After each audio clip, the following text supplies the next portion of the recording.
Vereador Isaac Silveira, muito bom dia. Bom dia, Narciso Machado. Bom dia a todos os seus ouvintes. É uma satisfação revê-lo, né? Toda Nos nossa. encontramos brevemente no sábado. No sábado, isso. E hoje estamos aqui para poder falar um pouco da vida de Aracaju, né? Vereador, o senhor esteve na Polícia Federal e no Ministério Público na última sexta-feira. Foi levar um pedido de aprofundamento de investigação com relação a essa denúncia da licitação, é isso? Exatamente. A gente tem buscado, primeiro, publicizar e depois chamar para participar dessa discussão órgãos, instituições competentes que podem nos ajudar a definir, a construir um entendimento para que não possamos incorrer em nenhuma leviandade e nenhum tipo de tentativa de prejudicar pessoalmente ninguém. Nós protocolamos na Polícia Federal, no Ministério Público, e na manhã de hoje, às 11 horas, nós temos uma audiência marcada com o procurador-chefe do Ministério Público. Então tem um novo desdobramento. Novo desdobramento, porque há um fato, a gente teve acesso a uma matéria, se você me permite declinar, Fique à vontade. do Hora News, do especialista Aurélio Lima, e que ele levanta outros diversos pontos da licitação. Ah, tem novos questionamentos? E ele chega a dizer que os valores comparativamente com o Paraná, de 95% a mais. Plataformas que por aluno custaria aqui R$30, lá no Paraná R$30, aqui custa R$3.000. Por aluno. Por aluno. Então, cada hora que você se aprofunda, a gente se assusta mais com todo esse processo. Agora, deixa eu lhe perguntar uma coisa. Você teve acesso ao relatório do Tribunal de Contas? Tive acesso à fala da conselheira Suzana quando da informação colocada pelo professor Bittencourt. E a gente, então, já fez uma solicitação também ao Tribunal de Contas de uma audiência. Sim. A gente está na expectativa de ser recebido pela doutora Angélica, que é a conselheira de Aracaju. Me parece que ela faz o relatório, né? Com relação a essa. E ela é a preventa, ela seria o fórum, a conselheira que trata dos temas ligados a Aracaju. Então a gente vai levar. Deixa eu dizer uma coisa muito bem clara para você e todos os seus ouvintes. Para a gente ter uma dimensão bem limpa desse processo. Se você for hoje, já falei para você, mas me permita falar isso para os seus ouvintes mais claramente. Se você for hoje comprar um notebook da Brasinox, ele custa R$1.145. Você entrou lá no site, em um desses sites. Pessoa comum, cidadão comum. Ele foi vendido para Aracaju por quase R$2.400. Então você acha que teve um sobrepreço? Sobrepreço. Já no caso da Multilaser, é o contrário. Ele custa R$1.527. E ele foi vendido, ele foi proposto por R$1.345. Então, veja, no caso da Multinox, foi quase o dobro do valor. Esqueçamos aí a configuração, plataformas, Perfeito. O aparelho curou frio, olha isso aqui. Então, só isso dá uma diferença de 58 milhões em se falando de 50 mil notebooks. O que foi comprado até agora não foi isso. Além disso, qual é o quantitativo de alunos na rede? Alguns falam de 20 mil, outros falam de 33 mil, mas a gente sabe que não chegam a 40 mil. Por que a licitação foi pensada para 50 mil notebooks? Então, a gente olha assim para essa licitação e vê que ela é um pouco estranha, sabe? Para não ser maldoso na avaliação. Então, Sim. Há indícios, no mínimo, de erro. Então, nós queremos aprofundar essa investigação. E o que é que eu disse? Bom, já que há um relatório do Tribunal de Contas, nós vamos ter que ter outros setores participando. Vamos fazer uma CPI, vamos propor uma CPI, começamos já a colher assinaturas e vamos solicitar o auxílio do Ministério Público, do Tribunal de Contas novamente, para entendermos se tudo isso está correto. Ora, se tiver tudo correto, bom, tudo bem. Mas se não tiver correto, eu não posso achar que a diferença de 58 milhões é algo qualquer. A gente está vivendo, me permita, eu tenho que fazer essa análise também política, administrativa, uma série. O Ministério Público fala de 2.000 alunos, 2.000 crianças em idade de creche, fora das creches. Um outro setor, o Jornal da Cidade, se eu não me engano, falava de 3.000. O secretário fala de 700. Mas o fato é, há uma série de alunos, uma quantidade substancial, que não tem hoje como estar nas creches, porque não existem. Tanto é que os candidatos estão todos falando de creche. Pode olhar nos programas eleitorais, vou nem citar nomes aqui. A educação é pauta. Não é pauta? Então, veja, a gente está falando de uma licitação que poderia ter feito isso. De um recurso que poderia ter sido usado para fazer isso, por exemplo. Solucionar essa demanda. Né? Exatamente. Então, eu não vou, por conta do período eleitoral, me calar. Né?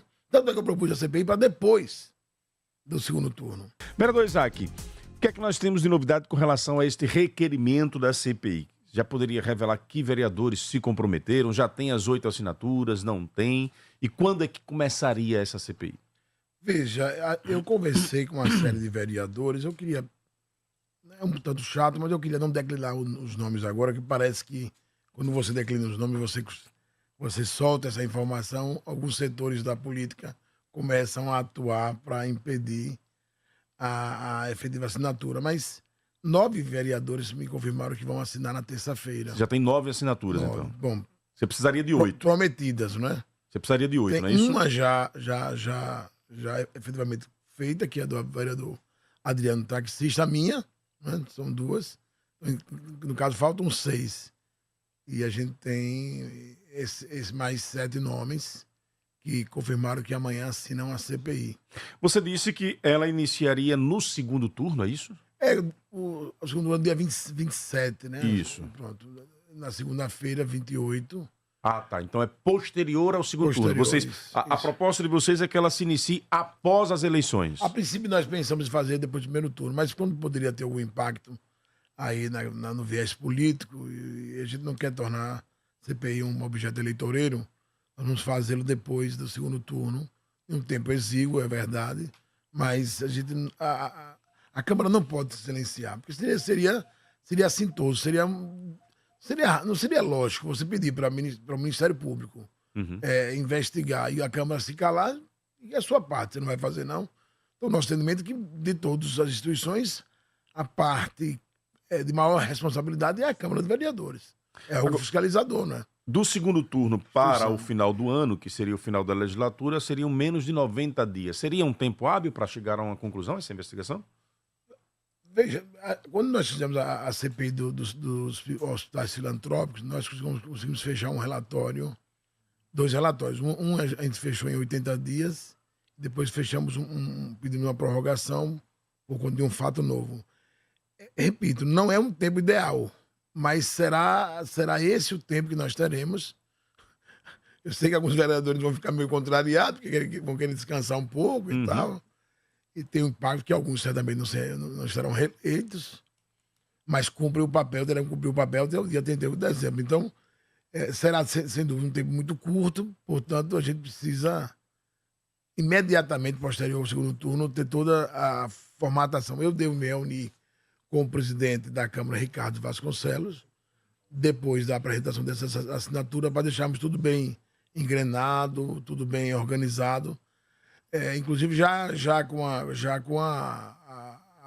os nomes que farão parte dessa comissão, e para que a gente faça isso imediatamente posterior ao dia 27. O Nilton Coelho diz aqui, vereador Isaac está querendo mesmo holofote, CPI a menos de 15 dias da eleição, o secretário de Educação foi muito convincente e denunciador estava querendo dinheiro. Como é que o senhor reagiu à informação revelada na última semana de que o Jean, que é supostamente a sua fonte, ele teria sido flagrado aí pedindo dinheiro a fornecedores da secretaria? Veja, a primeira perspectiva... Como é que você reage a essa crítica também do Nilton Coelho? Fica à vontade. O Nilton Coelho faz a sua análise, ele deve estar enganado enquanto em relação de holofotes. Talvez ele não conheça o meu mandato. Veja, eu vi com certa estranheza, porque em um comunicador como um amigo colocar uma fala de alguém que deve ser investigado, já que houve em tese, o pedido de alguma vantagem, é lógico. Agora, o secretário sustentar a sua defesa na contraposição de desqualificar a chamada fonte por conta dessa tentativa de vantagem, eu não vejo com bons olhos. Porque a lógica é explicar que a licitação está correta. E ele não convenceu a nenhum de nós até agora. Porque os valores são estratosféricos. Quando se fala da plataforma, eu provei que a plataforma tinha 2 usuários e 32 cadastrados. Eu apresentei as notas fiscais, que dizem que foram pagos 2 milhões, e ele não desmontou essa tese. Então a sustentação dele é assim: a licitação se deu da forma mais correta possível. Ponto. Depois vem e diz. Tem a fala, tem as declarações do Jean pedindo vantagens. Então, um erro não pode, em tese... Não anula, não anula o outro. E prejudica quem se defende.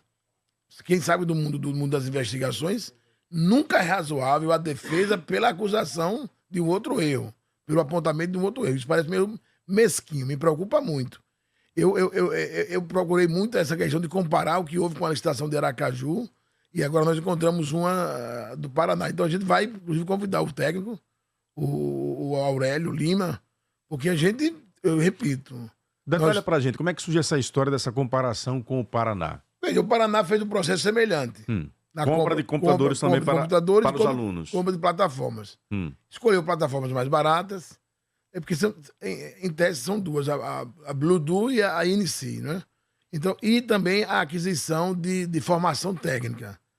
Em todas elas, as diferenças chegam algumas a quase 1000% de diferença. Então parece que Aracaju é a mãe rica, não é?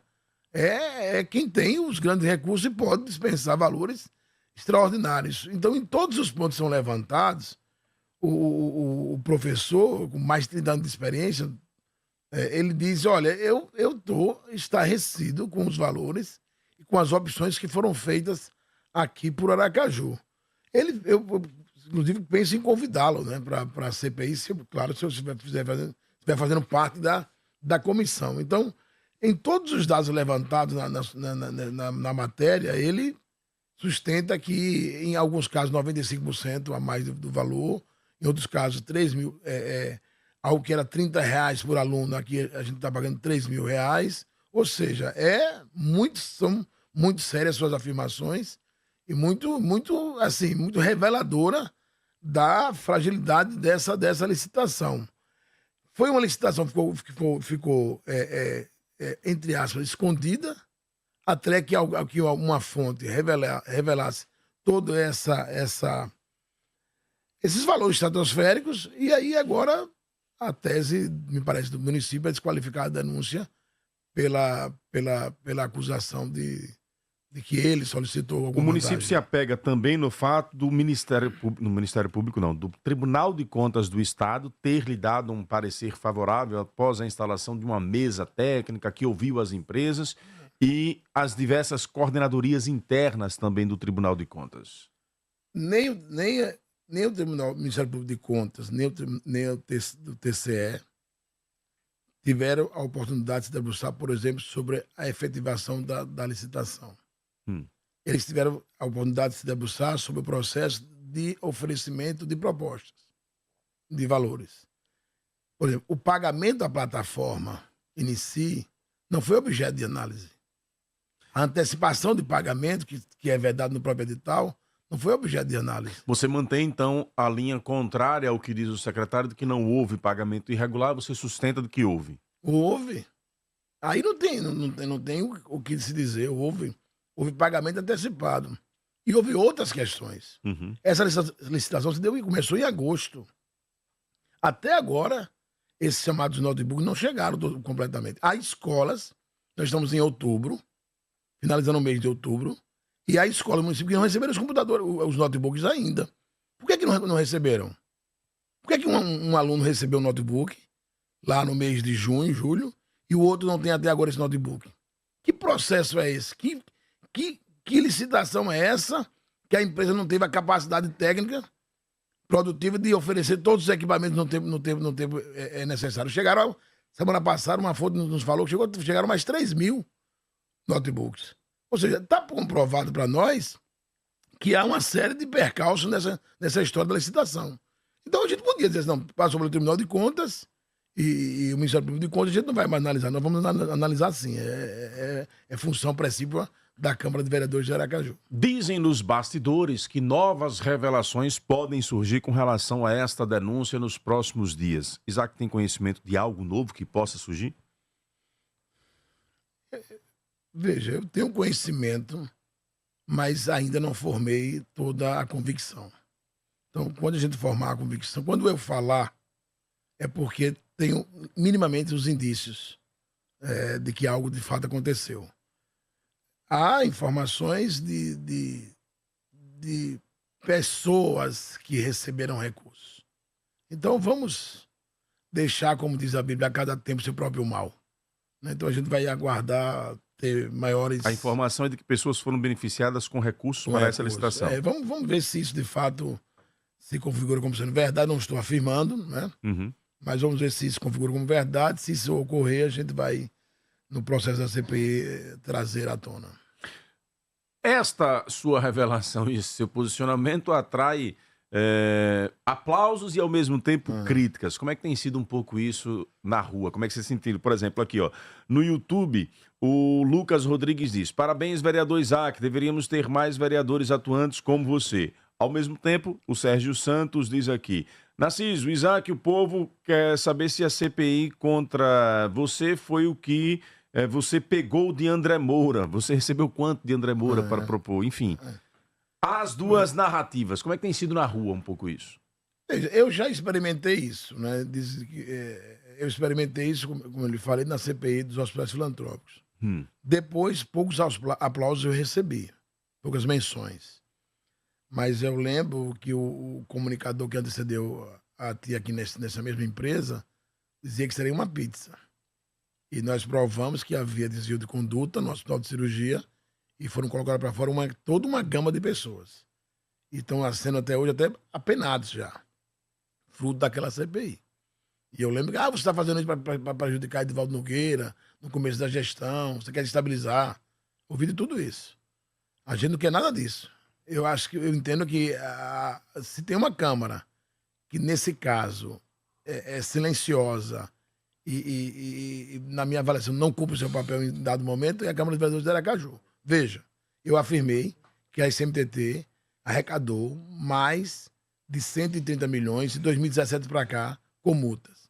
E não foram, e não estão no portal da transparência explicados aonde foram gastos esses recursos. Propus uma CPI, não consegui fechar as assinaturas. Isso tem quase um ano.